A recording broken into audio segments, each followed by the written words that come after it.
Hello everyone. Welcome to the first live of the Art Brew series.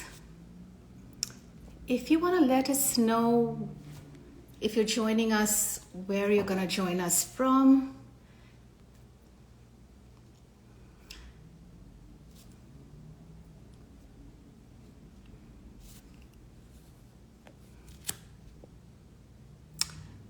I am really excited to start the Art Brew series with my mentor, the consultant, somebody who has represented me and taken my art to the next level.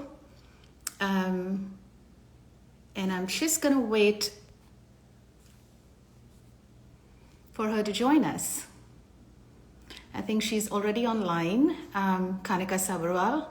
I'm just going to wait for her to request to join in before we start the conversation. I'm based in Toronto, Ontario. So if you're joining us, let me know where you're joining us from. And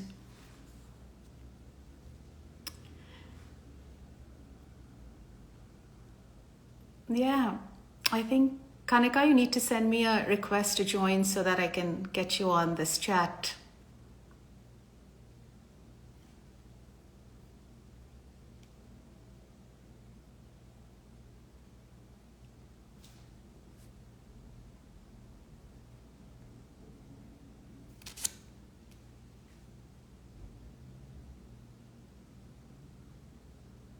This is the first one that we are doing. It's going to be every Wednesday at 12 o'clock Eastern. And it is, I believe, I think 7 p.m. in the Kingdom of Bahrain, where Kaneka will be joining us from. We're going to be talking about a lot of things based on creativity. I'm going to try and see, I think there are no requests. View request. I'm sorry, we've been all having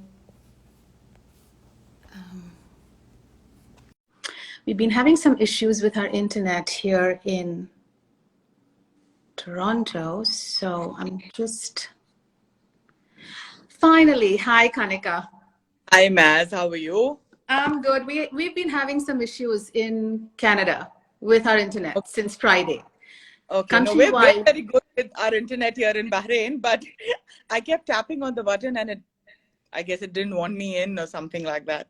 No, it's the issue could be from us, but I'm so glad you joined us. But before I introduce, first of all, I wanted to thank you, Kaneka, because it's really not easy to get somebody with your experience, the amount of feathers you have in your cap I casually asked you, would you join us and be here for us every Wednesday? And you graciously accepted. So thank you very much. But I want to introduce Kaneka to you. I mean, if I have to talk about a million things that she's done, I think we'll need more than an hour or 30 minutes. But I have this written down here because Kaneka, I have known you for over 2 decades now. Yeah, when you didn't have salt and pepper hair and I didn't have ash brown, I saw those. I put up that picture just to bring us closer to reality. Yeah, exactly. It's been a while, but Kaneka actually is based in the Kingdom of Bahrain. Currently, she holds 3 very key positions, apart from a million other things that she does, and we'll of course get into all of that through our conversations over every Wednesday. But she is the honorary ambassador and special advisor for the Creative Women's Platform. She's also the founder of Art Select, Art Barb, and Design by Art Select. And through the pandemic, you launched a new design house called Indigo Advisory. So tell us a little bit very quickly about all 2-3 things that you do. I mean, in a nutshell, because I know everyone wants to just kind of get to more of what you do. I'm gloating already and my cheeks are hitting the two windows on either side of me. Thank you, Maz. First of all, this is lovely. And yes, I I in fact jumped at it, so I'm not going to be diplomatic and say, oh, I didn't have the time. Only because I feel that an exchange of perspectives is so important, and crossing that border all the way from Bahrain to Toronto, I wouldn't miss it for the world. To sum up what you so graciously put out there, yes, I am a special advisor and honorary ambassador for the Creative Women's Platform, which is run by two very private Olga Balak and Viola Edward. It's Olga's birthday today, so well, I'm sure she's with us in spirit. And that itself is a body of such accomplished women across board that I just am a very small teardrop in the front of all the knowledge that they bring to the table. As far as my other introduction is concerned, yes, I founded Arts Select way back in 2007, given my age now. And under Art Select, created a brand called Art Bahrain Across Borders, which was an artist development program that was like a test experiment, project that we put together. And there's Design by Art Select, which came out of the pandemic because I needed something to do with my hands and my brain. So I picked up pieces of what was available for me. And yes, Indigo Advisory, which is there's all this experience. I don't have, I can't boast of tutorial knowledge. I haven't learned anything by the book. My book is my experience of the past 17 years. So I decided to put that all in and communicate them. Awesome. Because I think the biggest thing that I loved about you, and I think my own art practice as an artist went to a different level when you started representing me. So Across Borders is an amazing thing to start with the conversation, because if I recall, that was also the first show that you talked about, which was in Bahrain. And so tell us a little bit more about, like, I want to go back to when I first met you. I had just kind of started my own journey. And you kind of got me on board. You represented me. You take the practice of artists to another level, from your, whether it's consulting, whether advising them on how to create their work and all of that. And of course, you have international artists under your wing, even now, although that's not the priority, I believe, at the moment, because you've become more, well, your vision is bigger now. But there are still artists that connect with you and want that advice. So just tell us about why Perspectives and why Across Borders. I mean, given how we have connected, and now, I mean, 17 years later, we've moved around so much, and I'm here, you're there.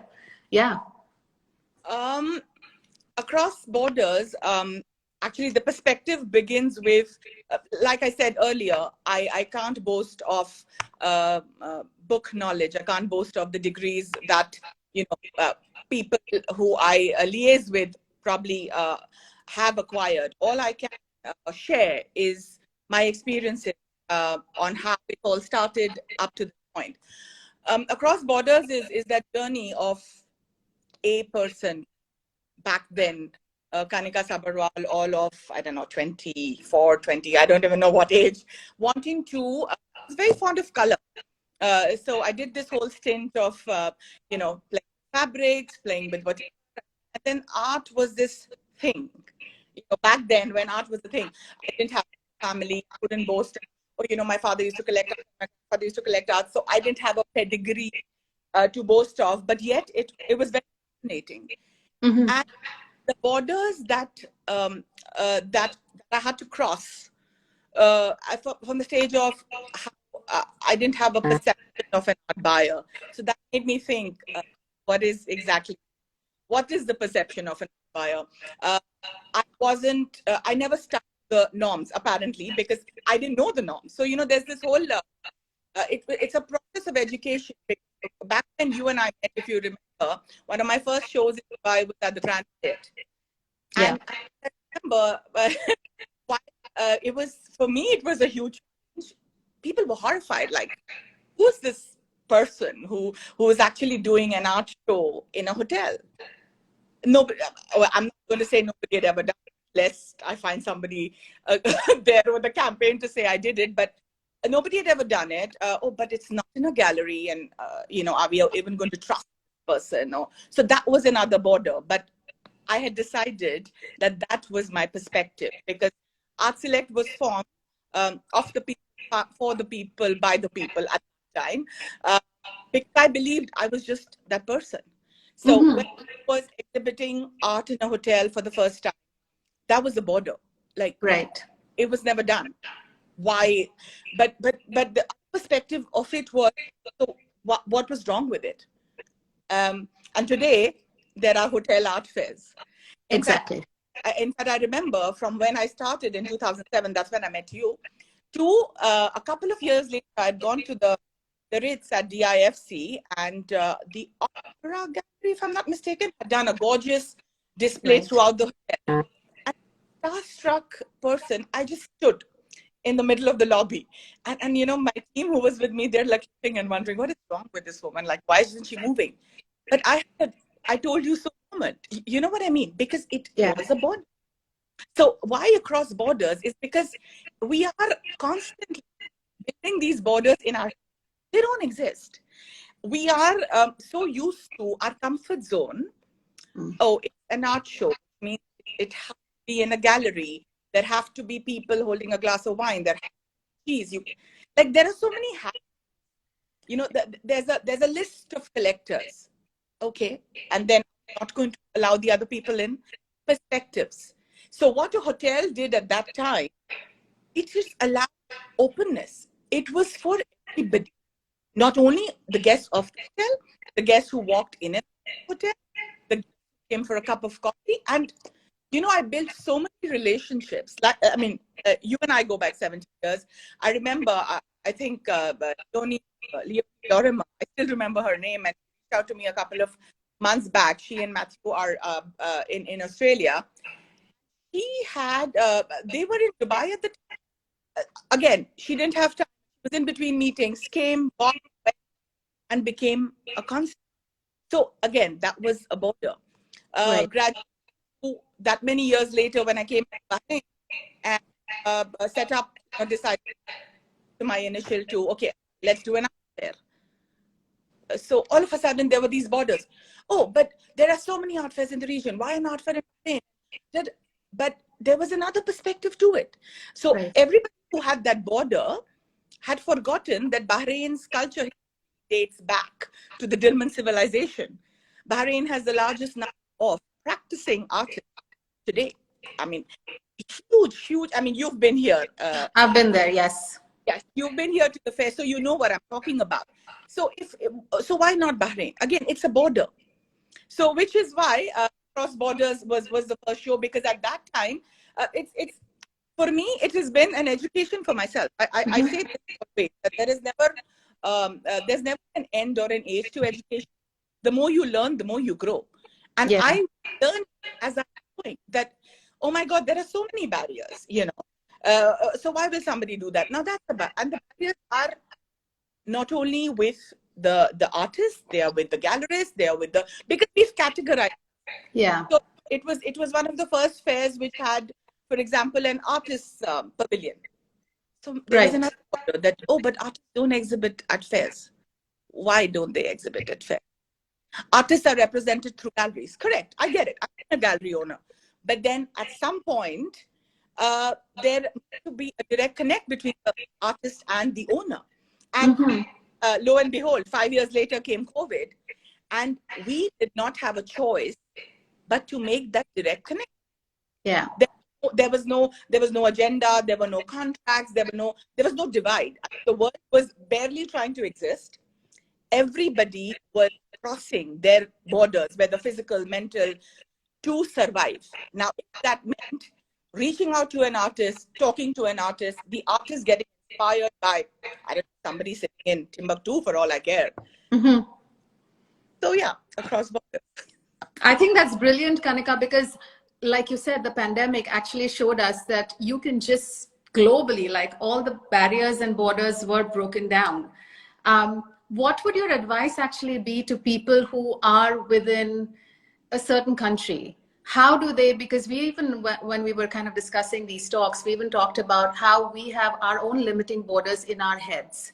Correct. On who are our collectors, who are our buyers. Do we go with a gallery? Do we go with somebody? And I love the fact that I also found the reason we connected is because you weren't textbook. You were very intuitive. In fact, I have to tell everyone who's joined us that I have started a new collection, which is black and white.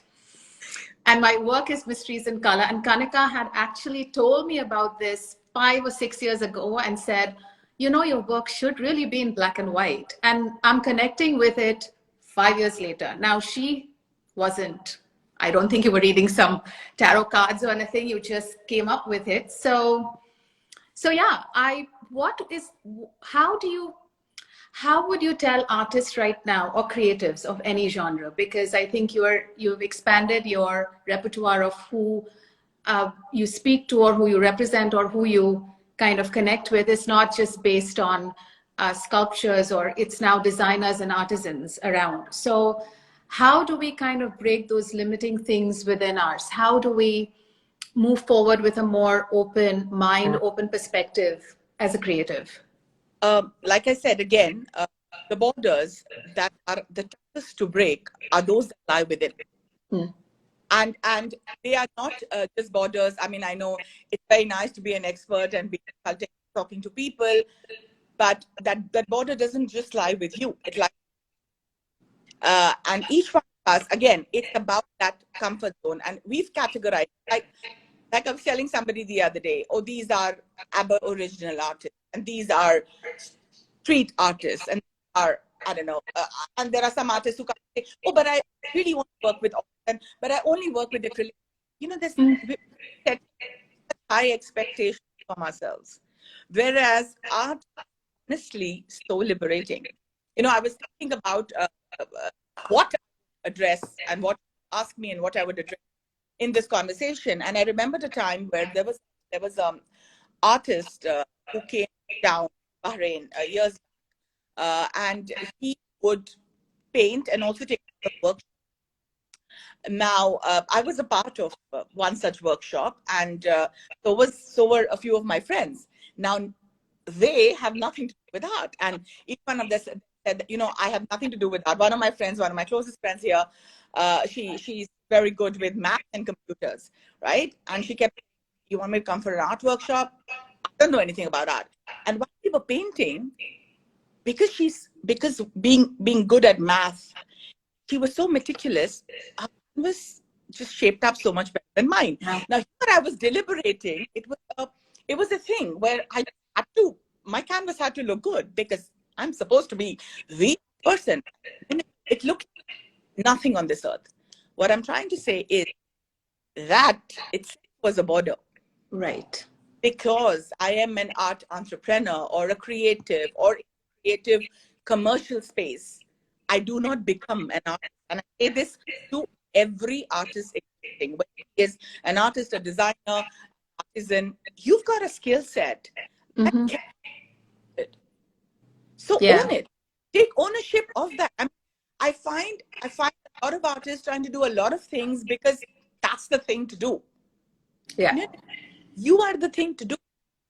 I cannot do what you do. Right. It's just as simple as that. So the borders that lie within are, and of course, there are two different, and we can address this as special topics as we go ahead. There is this divide between the commerce of art. Now, there are people who take it, but then tend to take it to another level. And there are people who shy away from it. Now, that balance is very important. Right. So, first of all, artist, artisan, they are all professionals. Yeah. It is absolutely okay to be a professional artist and scale yourself accordingly commercially. It is absolutely okay to be a commercial art entrepreneur to say, I am in the business of art. So that is 50% of the problem taken away, because it doesn't have to be a charitable cause. So bad, and you know, I'm doing this to support the artists. No. Yeah. I cannot support the artist. The artist is actually supporting me. And I'll tell you how. Not because you and I are in conversation. If I have you on as an artist and you are creating stuff that is, excuse my saying, rubbish, I can't sell it. Yeah. So how on earth am I going to support you? I can barely support myself. So I am sunk with you. Yeah. So technically, it is a marriage that has to work where both people are equally contributing. Your job is your focus needs to be on creating, and the gallery, your agent, or whoever's focus has to be on marketing you at a certain standard. Because how he communicates your work is going to define how you are paid. So there is no charity, there is no help. Keep here. So yes, there are a lot of non-profit organizations that exist, and good luck. I mean, they are proper institutions, but I find a lot of people who are and say, "Oh, I'm not for profit space." What does that mean? Yeah. Does it That's a mean struggle. yeah, exactly. So what does that mean? Does that officially mean that you are not charging the artist for a percentage? And then the answer I get is, no, no, no, but we're putting it back into the running of the space. So what do you think the others do? Yeah. I tell you very often, and I have to say this today when I can take a step back, I'm done with my space. I've run the galleries, given it up. It is as difficult as you may think as it is to be an artist. It is definitely to be a gallery owner. Yeah. And a lot of times people don't look at that perspective. Oh, the galleries have margins. Okay. If they don't have margins, how are they going to pay the rent? Oh, the gallery asked me for 50%. If he doesn't take that 50% from you, he's got electricity, he's got rental, he's got shipping. Are you taking care of that for him? Mm-hmm. So technically, you start dividing or subtracting everything that he has taken out of your 50%, just see what he has left. Got it. Yeah. Trust me, not much. So now, as far as, and today, post-COVID or pre-COVID or whatever, with COVID, there are fantastic platforms out there, like Artsy for one, and I don't know, I keep seeing multiple. But now the responsibility is that of the artist. Mm. You can either structure yourself into a format which today can take you on any platform, irrespective of the border. Or you can go like a headless chicken, which I do see a lot of people. You're everywhere. You're in restaurants, you're in clubs, you're at McDonald's, in the name of art. I'm sorry. So give me an example when you said structure yourself to move forward. What does that look like for an artist? What should they do? What are the steps?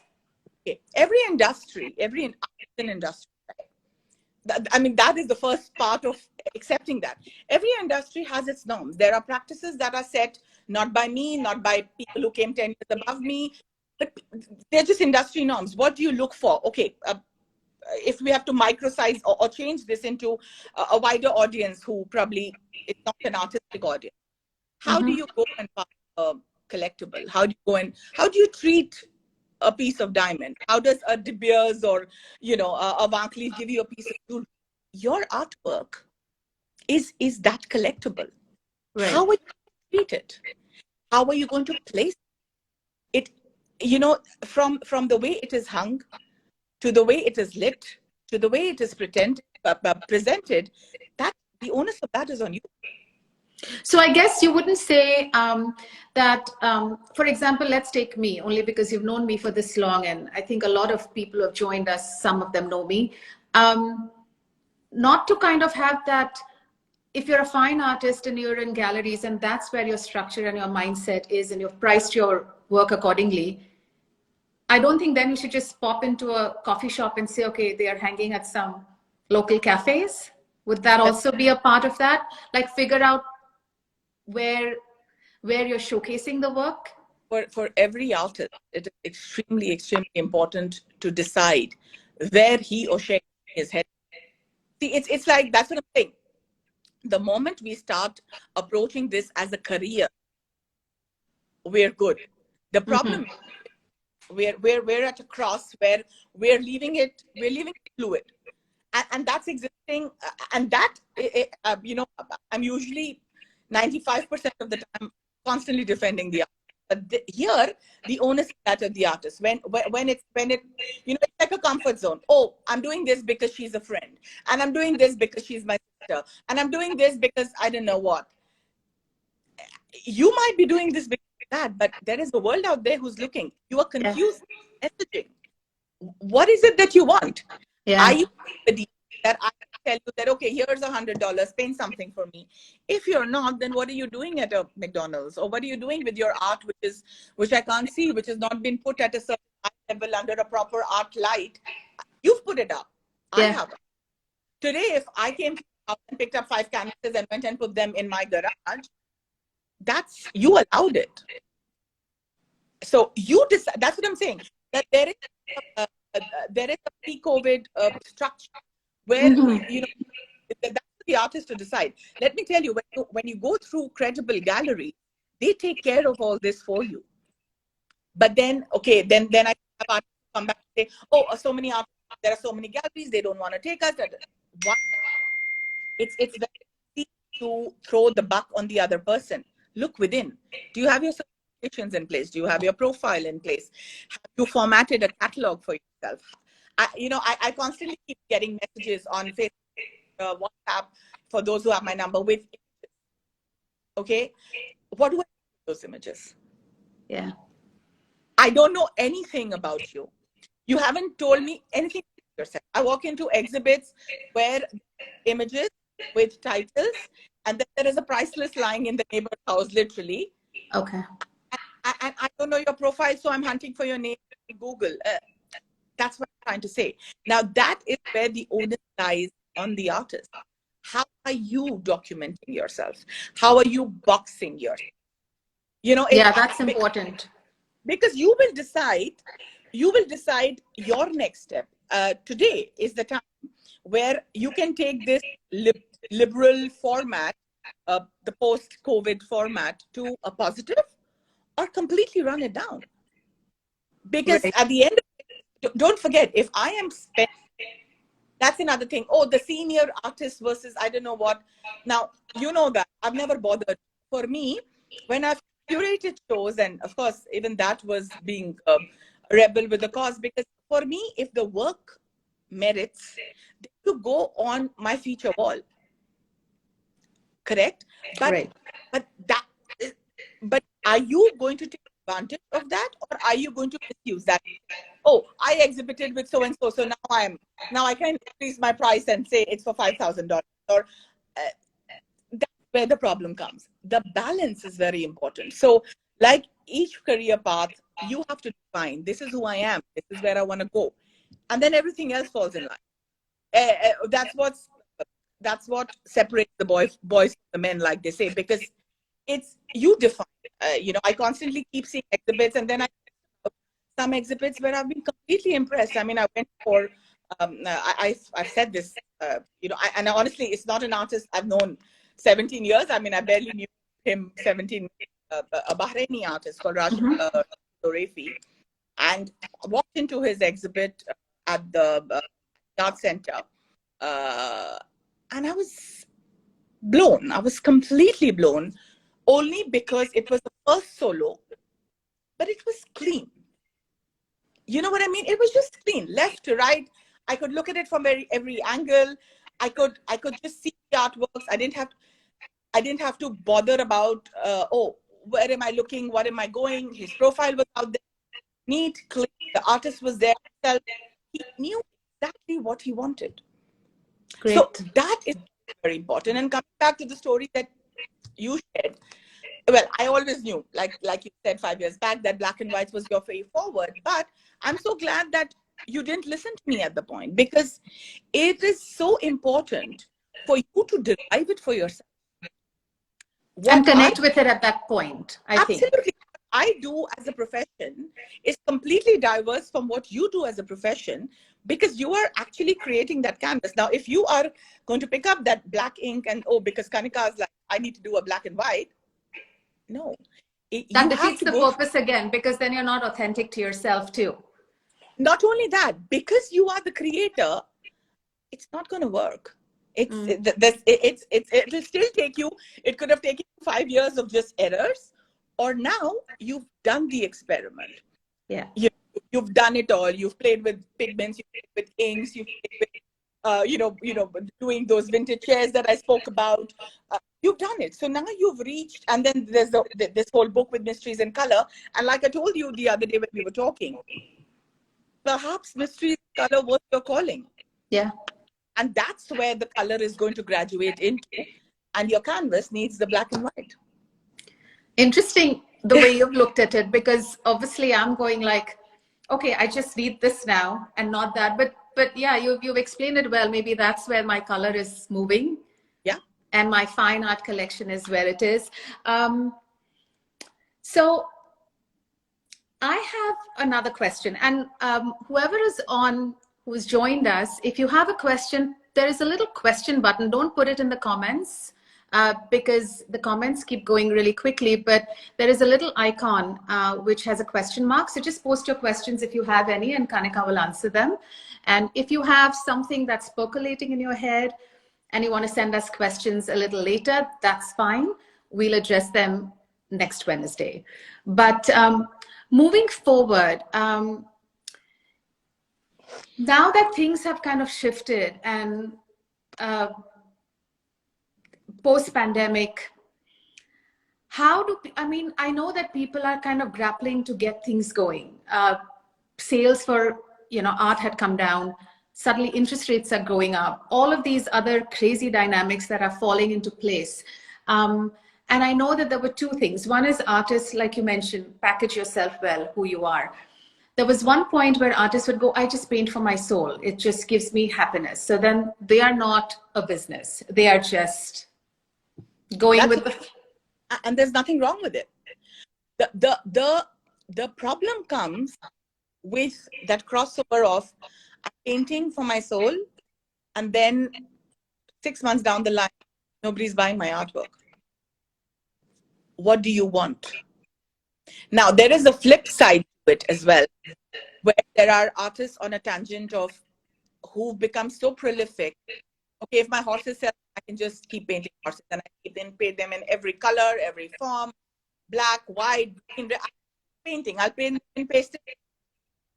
That is taking commerce to a level which I don't have a problem with, which the artist is going to have a problem with. Because remember, and I use this phrase very often, there is something called that sets in to everybody. And when commerce is involved, commercial fatigue comes faster than you know it. Yeah. And if you are, if it's, and what is commercial? What is fatigue? Now, I don't know how better to explain it than, say you have 50 artworks as a part of your collection in your current studio today. Now, if I see those artworks, week 1, week 3, week 5, week 7, the same artwork, and again, you have exhausted completely. Now, I can walk into another exhibition where the work is probably not as good as yours. But you know what? I can't see your work anymore. You've got a break from that now. And again, that is not pertaining to artists. It's one of the reasons that a lot of people ask me, oh, why did you start off in Dubai, or why did you go to Bahrain? And, and I was like, because at the time, I'm talking about 2006, 7, art was a very, very big thing in India. Mm-hmm. Everybody was doing it. Everybody was doing it. But who was surviving? The people who had the pedigree of, generations, where you just close your eyes and say, you know what, I can't go wrong if I buy a piece from so and so. Mm-hmm. And the other was, oh, I know you, and I know your sister, and I know your mother, and then that's not business. Yeah. You and I are friends, but and we've had this discussion. Every time I like something, I tell you, Mazarine, I want to buy it. It doesn't mean that everything paint you send me 25 pages and I because that is not business. And I keep saying this to the younger artists, all the artists across. Again, it goes into how are you defining yourself? If you have, yes, you have commercial projects, you're creating for buildings, and you need the 200 canvases, great. how are you reinventing yourself? It's not, see, no relationship is one-sided. If you are thinking that you keep painting and I'm going to keep buying because we have a relationship, that doesn't work. It's got to be a handshake. You reinvent yourself. If I am engaged with you, I will grow with you. Right. And you remember the art, select shows back in Dubai. Very often people would tell me, like, you have sales staff. And I would go back and say, true that. I don't. Because when I walk into a store, if I'm there to spend my money, I don't want people telling me how to spend it. Yeah. I don't want somebody coming with a list after every 5 minutes to say, yes, I want courtesy, correct. But at the end of it, I want to look at an artwork and say, does it speak to me? I'm looking at the price. I want to say, do I want to spend that right? I don't want judging me by saying, oh, so you can't spend on an artwork. No. So that's what I'm saying. All these are borders. Right. Got to eliminate that. You've got to liberate yourself from these boxes that you create.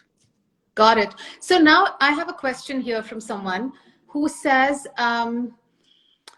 when you are kind of an artist that exhibits in, I guess, art fairs and stuff, but now there's a lot of collaboration going on. People are reaching out to each other.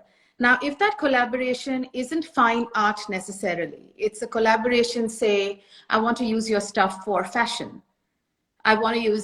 Do you feel that that diminishes their value, or do you feel that, like, how would you advise that person to, because I'm a big believer of collaborations. I love that. I haven't really done that with my art as yet because we talk quite often, and you have given me a bit of advice, but I'd like you to let people know, how does this work when you want to collaborate? Do you diminish the value of your work? I think the choice of what happens with this work lies totally with the artist. Correct? That's a problem. Because it's where this is where I want to be. Having said that, the word design today is a very broad spectrum.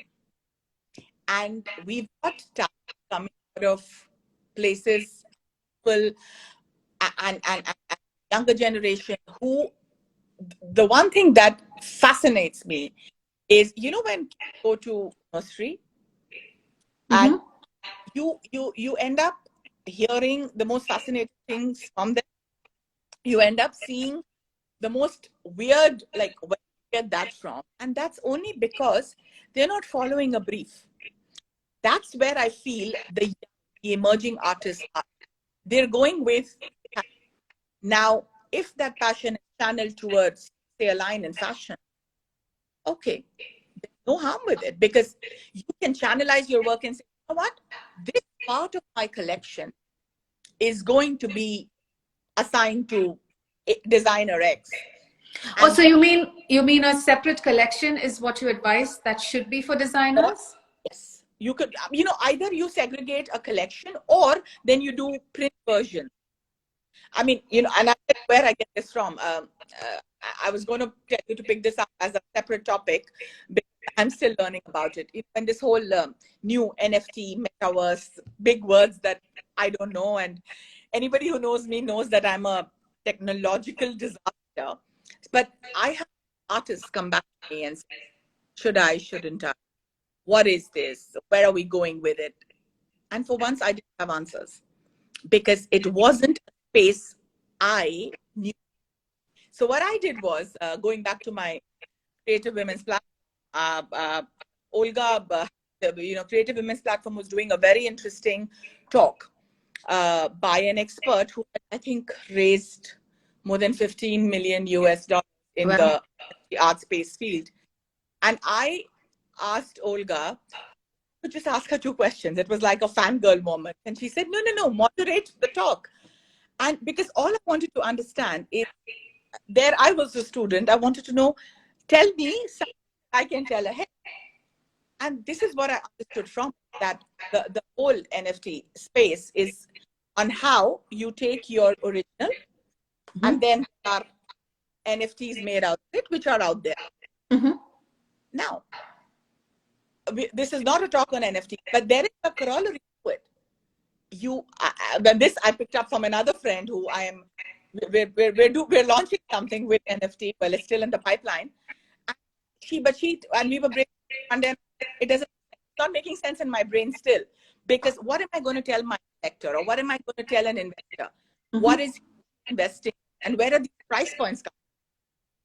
So, but there is an answer to it, because most of the artists who do end up their own NFTs, I believe, in the professional spectrum, already have an institutional pricing. So now so where I'm going with the connect is that if you're an artist, you have your structure in place. Now you have decided that, you know what, I want to have a collaboration with a fashion designer. Don't restrict yourself, but create a format where I know that, okay, if this is Mazarine's fashion collaboration, so I know what I'm expecting. But you won't, but my work that hangs on my wall, for which I've paid $5,000, I won't see it on a $20 shirt. Got it. Yeah. I'm not faulting either. What I'm trying to say is that every artist today has a huge spectrum to play with. Don't restrict. I restrict. I mean, I've seen artwork on jewelry. I've seen artwork on rugs. I've seen artwork on wallpaper. Don't restrict yourself. Mm-hmm. Format in a way that you do not take away from yourself. Because what usually happens is, in the heat of the moment, you do it, and then you're not thinking of your process. And then tomorrow, when you've done it, you're like, oh, okay, but nobody's buying that artwork for $10,000. Obviously, because if I can buy it for $10, I don't need the $10,000 artwork. Once I bought your artwork, because then I had an argument one this, and somebody said, oh, but I own the artwork and I can create that cushion. No, you cannot, because it still is the intellectual property of the artist. Right. Which means that if I buy your artwork, I can't put it on my kaftan, not till I have a permission from you that, okay, Mazarine, I own your work, but I need a written format where I can create a kaftan out of it, which is probably going to be hanging in, I don't know where, tomorrow. So yeah. There is a way of doing. See how that sounds? Okay. That sounds awful. Again, nothing wrong with it, but again, it's all about formatting, structuring yourself. The rules, the discipline is within you. Right. What do you want from yourself? Right. So in that case, what do you talk about with artists who do prints? Now, I have never done prints of my work, but I'd love to get into that sphere. So there are two questions, and there's another lady who's asked a question. I'm going to get to that in a minute, but she talked about pricing, which, to be honest, we're going to touch upon pricing as a very separate topic, but we will address pricing for emerging artists. That was the question. If I, at this point, want to get into prints, is it ethical for me to make prints of work that was sold earlier, where the buyer or the collector did not know that there were going to be prints of it? Or when you move forward with new collections, you let people know that there is the original and there are going to be limited edition prints. How does that work? If the work is sold already, then the right process would be to get in touch with the buyer again, ask him that you're going to be, because don't forget, he already bought your work as a one-piece original. Got it. Price for a one-piece original. Now, you as an artist, yes, you are entitled to make prints out of it. I mean, I don't think there is a norm. I'm not going by anything I know, but I'm putting myself in a position of somebody who has spent $10,000 on an artwork. If you're selling it out there for $100 somewhere, I can't stop you, but it would be nice to know. Having said that, when going into there is never a harm going into the print space, correct? But again, when are you ready to make print? Today, my artists who have begun their journey 5 years back, I have prints of my work. My original work is $1,500. My print is $15 or $100. Are you going to buy that work? What would you? Yeah. All yourself, and that's the mistake we make often. We're saying that, it's a relationship, and it's a, we want to build on something, but are we actually building? It's a So one then what happens if people want to get into the print market, like the serigraphs and stuff? Is that, because from what I understood, is that from some artists who have done prints, the difference between their original and the prints is not a lot. Like maybe the original would be say 800 and the print would be say 155 or 175.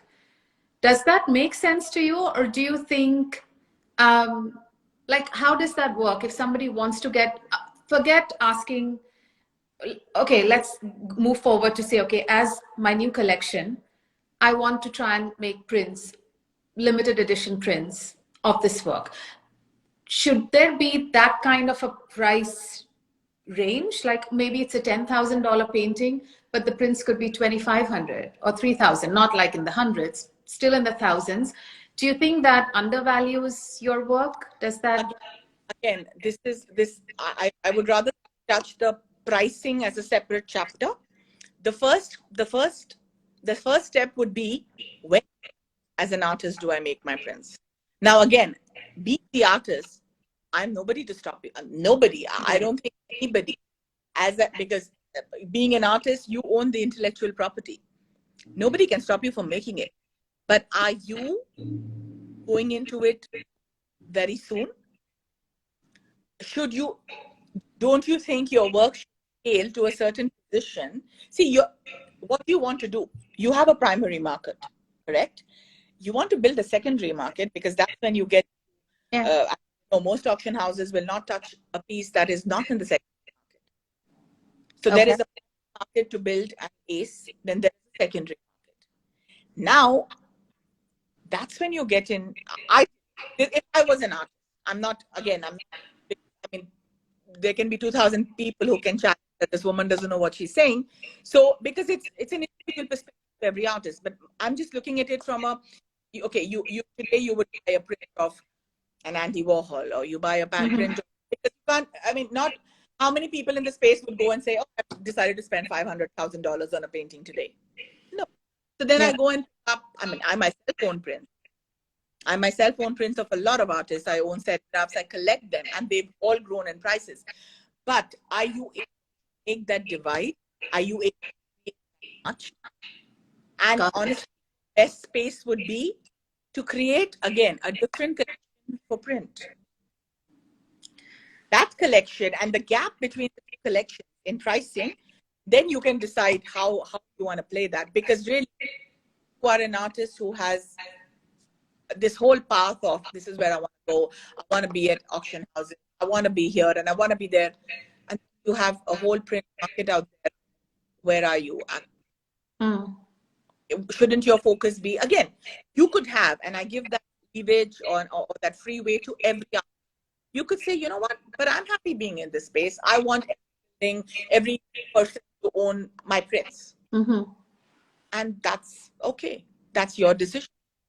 I can't stop you. But then you've chosen that path. Then you cannot come back, oh, but I haven't been able to achieve a higher pricing for my piece in 5 years. Because you can only see, so many times, I know it sounds great commerce to say, what? Oh, I have this revenue stream and I produce 10,000 of them in a day. And then I can take my $10,000 artwork up by 50% the next year. It doesn't work like that. Got it. I think that has always been the confusion for a lot of artists, because you do want to generate a new revenue stream. And also, if they look at it ethically, they also feel that it'd be really nice for more people to be able to afford your art as opposed to a smaller group. But I think keeping these things in mind is important. You can, more affordability can come in sizes. I think a lot of new places where people are playing with miniature. And I think that's fascinating, because if I can take artwork, see, I'll tell you something. And I hate to commercialize this completely, but whether it's a piece or it's that family bag, an artwork, an heirloom, there's only one, and there is the original. Right. Everything else is a second. That second is absolutely fine. But if you could be a young couple who's starting off their collection. Now, if a couple had a choice of picking up an artwork worth, say, $1,000, and picking up 3 prints worth 1,200, I would ask them to buy an original. Yeah. Because then that is carry down. I mean, see, it again comes back to perspectives, borders and perspectives. Maybe this is my border. Maybe as an artist, each artist has a different, say, you know what, I'm going to cross it. I mean, just because Kaneka is saying this, I don't agree with it. And that's fine. Right. So it comes back to your definition of who you are, what you want to be. And I always say this to every artist, especially the youngsters. Where do you see yourself 10 years from now? When somebody asked me that question 10 years back, I thought the person was crazy. And I made what I thought was a loose statement. And I actually said, I want to completely exhaust myself with everything on the spectrum. And today, when I myself, and it's embarrassing when I send these profiles like to you and you said it's too long.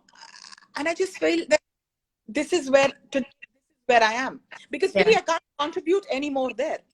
And it's also a way of paving the path for the future. There are new kids out there who are wanting to experiment, who want to hang things from the ceiling. I want to see all that. Yeah. I don't restrict them with my borders. I mean, that's a chapter done. I agree. Actually, like there is one listener, Coach Sherry, who says deciding on the audience segment is important. And I think that's what you touched upon. Where do you want to be? Who your audience is? Very, very important, Sherry. Very important, because where do you see yourself? See, again, it just keeps going back to, sometimes when I'm doing a consultancy, it sounds more like a psychological consultancy than anything to do with art. Questions you need to answer. Who are you? Where do you want to be? Make that choice, then be comfortable with it. Yeah. What happens is that we get swayed by bandwagon. Everybody's doing it here. And I've got to be there. And I've got to be seen because my peers are 25 exhibits. Now, they may not get it. And you've done 25 and you've had 3 sales. Now you're dejected. You are demoralized yourself, and you feel that, oh, I'm having a painter's block, I paint. Yeah. And let me tell you, with all fairness, every artist, artisan, designer out there, this exhaustion doesn't set in only on one side. I've been in a space where I've exhausted myself with everything that I have achieved, and then said, you know what, oh, but I want to do more. And I've had people who you know, I have this tribe of caregivers, and I've been very fortunate who said that, okay, but where else? Like, what else do you want to do? Yeah. After this, you're only going to probably fall on the other side of the cliff. But you don't want to leave. See, that's it. You don't want to leave that comfort zone. It's a very comfortable place. Yeah. You know the system, you know what's going to happen, you know which stroke as an artist, you know what colors to use, somebody's going to walk in, this piece is going to sell. Eventually, you're not going to reinvent yourself. You're going to exhaust yourself. Yeah. And you're going to exhaust whoever that person is on the other side of the spectrum. True. True. I am going to just address again, Coach Sherry. I know that you talked about how do emerging artists price their work. We will definitely attend to the pricing in another chat. It's a huge, I know we talked about it and we were figuring out what were our topics of conversation. And this is a huge one because that's where everyone falls off and does a botched up job about it. I do have one more question though. In this current state or situation that we are all in, do you feel that artists need representation with an art agent? Is that necessary, or now that we have like all these platforms with social media and all of that, is that enough? Or do you still, I mean, I'm not talking about consultant. Like I can reach out and say, okay, Kaneka, I want to use your consultancy services to kind of help me critique the portfolio, see where the trajectory is, how should I move forward, what are the shows I should participate in. That's different. But in terms of actually representation, is that necessary to have an agent, an actual agent represent you? Again, there is, it's not as simple as it sounds, because there is a dichotomy even in answering that. Now, like I said, I've been in a space where I've been a gallery owner, but even as a gallery owner, if you remember, even then, I didn't believe in exclusivities, because what it would mean by an exclusivity, that I would need to guarantee you at least sales, otherwise you function as an artist. But there's a flip side. So if you are not exclusive to me and you are with every other gallery, then that fatigue, that competition. So I'm phasing myself out. Now that is a gallery perspective. I've been for creating artist pavilions and bridging the gap, or eliminating eliminating the space between the and the buyer, or the However, there is some kind of what is the role then for the artist? Like I said, a yay or a nay isn't possible, because I can go both ways. There are artists who are, I don't know, who are very good at what they manage to reinvent, they manage to create, they manage to package, they manage to communicate. And pardon my saying this, but I find that a lot of the youngsters, because what's happening is that they are all over. So I find a huge amount of energy where they want to set standards for themselves, and I love that. Yeah. What I find a problem with is that when the comfort zone, you are a successful artist, everything is working. So there's somewhere you find, and this is again, I'm not generalizing it, and I don't mean to offend anybody, but there's a comfort zone setting in. So then you are becoming complacent. Then it's the same color palette, the same. When you are with another formula, another agency, or somebody who's marketing for you, then your role is divided.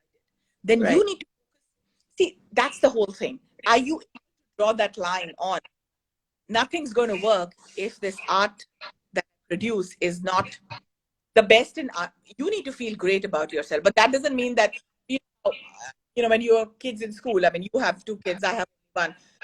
Not everything my child is perfect. I mean, there's some rubbish, and sometimes she's superseded my expectations. Now, am I going to be that parent? Who's going to do that? Because you feel that you are at a space that, oh, I know it all. I've been painting this for 25 years. Who the hell are you? At that point, you need an outside force or a gallery to say, sorry, this is what I need. So, I think and that's why I said that the role of art galleries, I know in cases when, I'm testing it with artists, they end up sounding like villains, but they're actually out there communicating your work, placing it, positioning it, marketing. Yeah. At some level, being blamed for your pricing, which you have decided to alter. Yeah. And back to an article way back in 2009, I remember, I think it was with the National, and the question was, oh, what do you feel the crash of the art market? You know how Dubai had this huge boom. But the art market didn't crash. It was everybody in the middle. It was, the economy. See, everything is great when the economies are perfect and people are spending on luxuries and whatever, and then you price which for 2,000, for 4,000, that gets absorbed. But it's only when reality checks are put into play, then everybody's like, okay, value for money, and that comes even with collectibles, even because I need to make choices. Yeah. Now, if you as an artist have gone and said, oh, today my work is for $15,000, tomorrow it's for 7,500, you make the gallery look like, oh, so what were you doing, charging me 100% on each artwork? Which is why I said that pricing, of course, is a separate chapter altogether. But even the relationship between the artist and the gallerist and the requirement totally goes back to the artists. Are you willing to? I mean, I sometimes receive certificates where there is the image is front and the signature is behind, and I'm expected to share that with forward to the collector or something like that. Now, this is a direct artist. Would I Right. from a gallery? Well, sometimes galleries can goof up, but what I'm saying is that this is what is needed. Structure within. Are you willing to put your systems in place? Because if you're not, then there are a lot of options. Even if you go through public platforms today, they're going to ask you to present yourself in a certain. Oh yeah, for sure. Like even I'm on a couple of online galleries, and there is definitely a system. Take photographs of the site. This is the way you have to present it. It's Absolutely. not just like multiple photographs. Knowing what kind of deep age canvas is it? Is it a thin? So yeah, I think that's completely important for But sure. systems, not to today. I personally feel artists are spoiled for choice. You have opportunities, you have, but again, what is going to make you grab every opportunity? Your systems. Mm-hmm. Are you willing to put them in place or not? Wow. So this was quite a conversation. I know. I think what we'll do is next week, let's touch upon pricing, because I think I did have a few more questions on. So if you're an emerging artist or an established artist or a really senior artist, but you can still, because we even had a conversation on what is an emerging artist. I mean, I can still call myself, after decades of experience and my price points and having been represented by you, and you still look at my work and like, I want to forward this to a collector. Um, it's still not something. I can still be an emerging artist because I can still be a completely new person in a completely different country. But there's that stigma, like, no, I'm not an emerging artist. That's a I'm well border. known, I'm established. I'm really not globally. That to be, but I think that would definitely be an interesting conversation to have. So we'll talk about all the levels of art and price points for next week. But on that note, thank you so much, Kaneka. I know it's dinner time. I mean, it's noon over here in Toronto, but it was 7 p.m. in Bahrain. But thank you for joining. And Thank you, ma'am. Quite a few questions have come through. So I would like all of you to just send us the questions when you see our post, and we'll try and address them. As you know, we're going to talk about all the levels of art or your practice that you're at, and pricing. So if there are any questions, you can just send it all in. What you could do is, I think, just address them through the week so that by next Wednesday, exactly, you finished off the first yeah step. Yeah, Perfect. Great. Maz. Thank you so much. Thank you everyone for joining us. Joined in and took out the time. Thank you very much, and see you next week. Bye. See you next week. Thanks, Kaneka. Bye. Bye.